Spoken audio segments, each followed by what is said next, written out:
Hi, this is Stanley Sarch. I'm the president of Leitner Sarch Consultants, and this is my second video blog where I'm again talking about the broker recruiting protocol.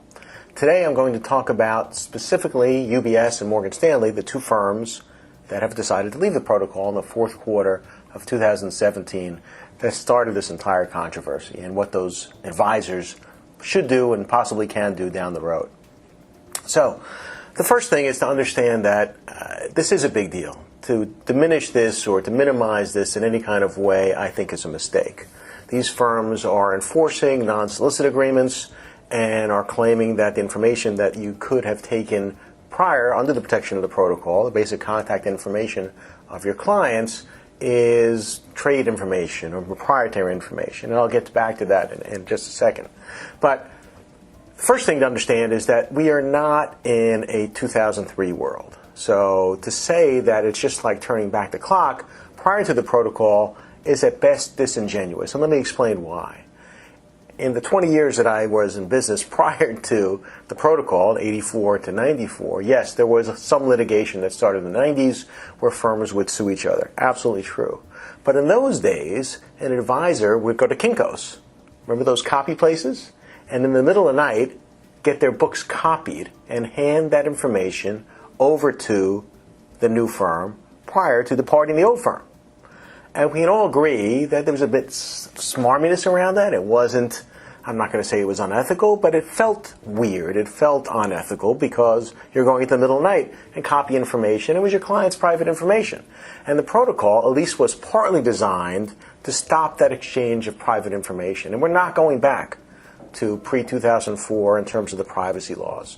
So the idea that anybody who's recruiting you, whether it's a headhunter or another firm, says, don't worry, it's just like 2003, is at best disingenuous. Please don't listen. So the firms are saying that, as I said before, that the 5 pieces of information that you were allowed to take with the protocol are now proprietary to them. Even though that it was 14 years, it wasn't proprietary, that you were allowed to take it. So this is information that you've had in your cell phone for 10, 15, 20 years. And they're saying those phone numbers are somehow their property. They're saying this is a trade secret, like the formula to Coca-Cola.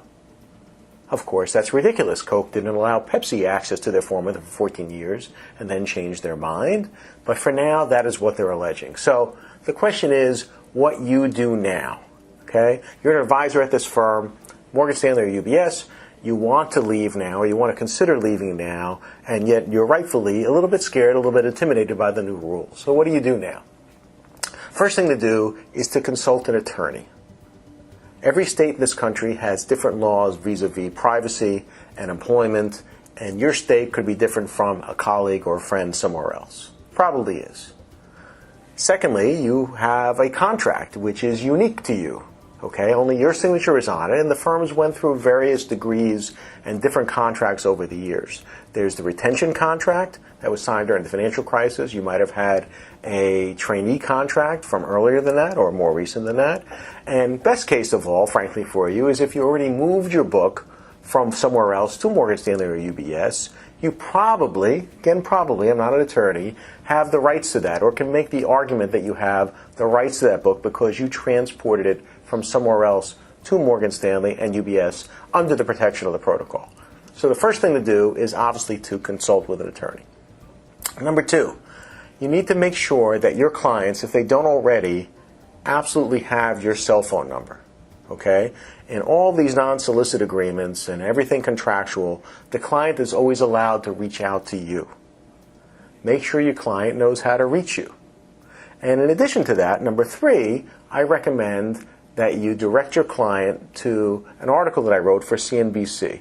The article, unlike the other things that I write, is not geared towards a trade market, to advisors like this conversation. It is geared towards your end client. And it explains what happens when an advisor leaves, what happens behind the scenes, and what could happen in terms of them legally preventing you from, meaning your old firm, legally preventing you from talking to your clients. It's pretty easy to find. Just Google Danny Sarch, CNBC. It's the only article that I've written for them. And if you tell your client about that verbally, I think that they'll have a better idea of what might happen down the road. Now look, I think this is an evolving situation. It is.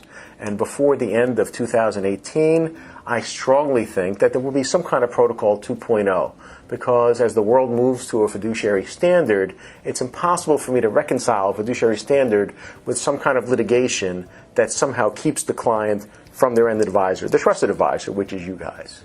So watch it closely. I'm Danny Sarch. Remember, you can't spell search without Sarch, and I can be reached at 914-682-4000. Thanks for taking the time.